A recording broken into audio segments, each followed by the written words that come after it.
Olá! Para finalizar, eu quero te mostrar um problema que pode acontecer quando você está trabalhando em equipe, que é o chamado conflito. Para emular quando esse problema acontece, vamos fazer o seguinte. Entremos aqui no sistema de issues do projeto e vou criar duas issues. Uma que vai ser incluir tópico virtualenv no readme. Veja que ele foi criado com a issue número 7. E o outro vai ser incluir tópico pip no readme. Então as issues de número 7 e número 8.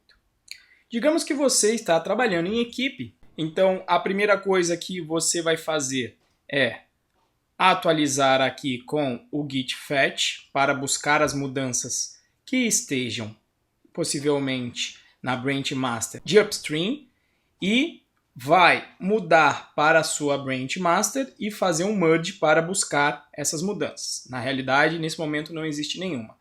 Então, vamos supor que dois desenvolvedores fizessem isso que eu acabei de fazer no mesmo momento. Então, ambos iriam criar uma branch a partir desse ponto do histórico do Git, que inclusive você consegue verificar aqui nos logs. Então, se você escolher aqui a branch master para verificar, tem a linha com o histórico dela. Então, ambos desenvolvedores vão partir desse ponto aqui, nesse commit de inserir link para o curso no readme. Então, o primeiro vai abrir uma branch número 7 e o outro vai fazer a mesma coisa. Ele vai estar aqui na master, só que aí ele vai abrir uma branch número 8. Então, o da 7 é respectivo ao virtualenv e o do 8 respectivo ao pip. Então, obviamente que um deles vai acabar primeiro. Vamos fazer na ordem primeiro da 7, que seria o do tópico do virtualenv. Então ele vai lá e coloca tópicos a serem abordados. Então ele acrescenta de repente aqui até em uma lista numerada. Então ele coloca git e aí ele coloca o item dele mesmo que vai ser o virtualenv. A mudança é muito simples. Ele vai lá, vai colocar a mensagem no commit, inserido tópico virtualenv. Ele vai colocar o número da pendência dele, que você consegue saber se você nomear a branch aqui, que foi no caso do 7, e já vai fechar essa branch, e já vai fechar essa feature se o PR for aceito.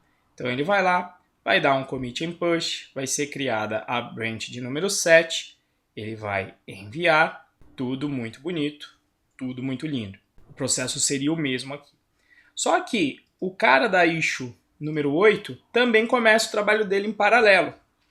Então ele vai lá, inclusive aí ele nem coloca tópico nenhum, vamos dizer que ele coloca aqui só assim, pip, e mais nada. Ele vai fazer a mesma coisa, vai commitar, inserir o tópico pip, vai fechar a issue de número 8, vai commitar e vai dar o push. Então, ambos trabalharam aí em paralelo, sem problema nenhum, e ambos partiram desse mesmo ponto no histórico da master, que é o inserido link para o curso no readme. Vamos então para o GitHub, e quando nós viemos aqui para a página inicial, veja que inclusive ele abre a opção dos dois pull requests. Então eu vou aceitar aqui o primeiro, então inserido o tópico do virtualenv, vou criar este pull request, inclusive, e o outro está ali esperando, inclusive poderia estar em paralelo também, para você ver que podem coexistir vários pull requests. Então, se eu acessar aqui a raiz, a gente faz também o daquele número 8, mas obviamente que um aqui vai entrar primeiro que o outro. Então veja que eu tenho a lista aqui com os dois pull requests. Então quem foi mais rápido foi aqui o pull request do virtualenv. De repente, o colaborador vai verificar, vai dar uma olhada lá no que foi alterado, justamente aquela alteração do virtualenv com os tópicos. E aí ele vem e dá um rebase and merge. Quando você faz isso, você mexeu na mesma linha do mesmo arquivo. E o rebase and merge, eu não vou entrar em profundidade, mas ele reescreve o histórico da master. Então, quando eu verificar o status desse pull request, olha lá, ele disse que estava checando se dava para fazer o merge. E não dá para fazer o merge porque houve um conflito, porque nós mexemos exatamente na mesma linha do arquivo. O Git é bem inteligente quando você mexe em arquivos diferentes ou até em porções distintas de um arquivo, mas quando você mexe na mesma linha, não tem jeito, vai dar um conflito. Então ele já está te falando aqui, ó, não tem jeito, essa branch tem conflito, não tem como ele automaticamente saber qual vai ser o resultado desse conflito aqui. Tem que um ser humano realmente resolver este conflito. Tá? Então, nesse caso, eu vou voltar aqui para as branches. Veja que para a branch de número 7, ela já foi aceita. Então, eu poderia fazer aquele esquema de apagar aqui a branch 7, tanto localmente como a remota aqui com delete tracked branch, para ele apagar lá, porque isso já está na branch master. Agora, o desenvolvedor da número 8 está com um problema. Ele entra lá no GitHub e vê que teve um conflito, então ele tem que consertar. Porque a branch remota master agora já tem um commit diferente, um commit a mais do que esse inserido link para o curso no README. Então o que você tem que fazer? Primeiro você tem que buscar essas diferenças que aconteceram em upstream, como git, repository, fetch. Então ele vai buscar essas alterações que vão estar aqui na minha branch remota de upstream. Feito isso, eu vou lá para a minha branch de número 8, na realidade eu já estou nela, e aí eu vou fazer o quê? Eu vou fazer aqui ó, um rebase on to. Então o que isso vai fazer? Ele vai tentar aplicar esta mudança que nós fizemos, que foi de incluir o pip, em cima da branch upstream master. Só que quando você tentar fazer isso, vai acontecer um conflito. E o PyCharm já tem essa interface que permite que você resolva os conflitos. Uma forma de resolver é dizer assim, olha, aceite o arquivo que já está lá. Ou seja, ele vai ignorar todas as suas mudanças. Uma outra opção é você aceitar o seu. Ou seja, ele vai colocar as suas mudanças e vai ignorar aquelas que estavam no repositório original. Mas na maioria das vezes você não pode fazer isso. Você tem que fazer um merge na mão, e eu vou clicar aqui, onde ele vai te apresentar as suas mudanças locais, aqui à esquerda, e as mudanças do repositório remoto aqui. Então com essa interface você consegue aqui fazer ele te ajuda a resolver o conflito. Então aqui ele está te falando, ó, tem essas duas linhas que você vai ter que resolver. Então eu dou uma olhada e olho, legal. Eu vou seguir essa estrutura que já estava lá, então eu vou clicar aqui nessas duas setinhas. Agora, essa mudança que está aqui, que eu fiz, eu vou ignorar, então eu vou clicar aqui no X. Só que, além disso, eu ainda vou incluir então o pip como um item número 3, dessa maneira. Então, quando eu fiz isso, eu resolvi o conflito. Então eu dou um apply, e aí, novamente, eu vou fazer o push. Só que aí a gente reescreveu o histórico. Então nesse caso aqui você vai ter que usar o force push.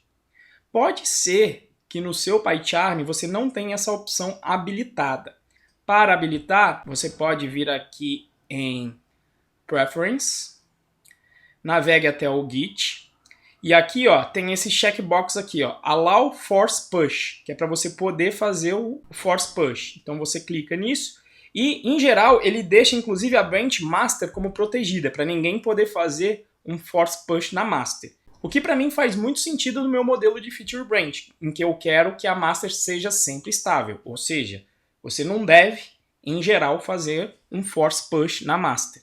Então, eu vou aplicar, e aí você vai ter, então, a opção liberada na hora de fazer o push para fazer o force push. Então, fazendo isso, eu vou reescrever o histórico. Veja que ele, inclusive, dá um warning. O bom é que você faça isso só no seu fork, porque só você vai estar trabalhando nele. Então, se for somente no seu fork, em uma branch sua, não tem problema alterar o histórico. Então, eu vou fazer um force para jogar para lá. E quando ele joga este código para a sua branch, automaticamente, veja que o GitHub, deu até para ver aqui no intervalo, o GitHub já viu que você mudou e ele viu que agora dá para fazer essa mudança aqui, porque eu resolvi o problema do conflito. Então, uma vez resolvido o conflito, beleza, você dá um rebase and merge, e aí a coisa vai acontecer como antes. Essa mudança entrou na master de upstream, e portanto você poderia aqui voltar para a sua master local, apagar a branch 8, incluindo o Tracked Branch, que é a branch remota de Orange, ou seja, do meu fork. E aí, como você sabe, inclusive, que já teve uma mudança, você poderia atualizar a sua master local de acordo, como nós fizemos. Vamos fazer de novo para fixar git repository fetch para trazer as atualizações da branch master de upstream, que está aqui. E aí eu poderia fazer um merge na minha master local, que é a branch que eu estou aqui agora. Olha lá, as mudanças inclusive apareceram aqui. Ela está na minha branch master local e se eu quiser, eu posso enviar isto aqui para a minha branch master remota de origin, ou seja, do meu fork. Então eu vou dar um push aqui.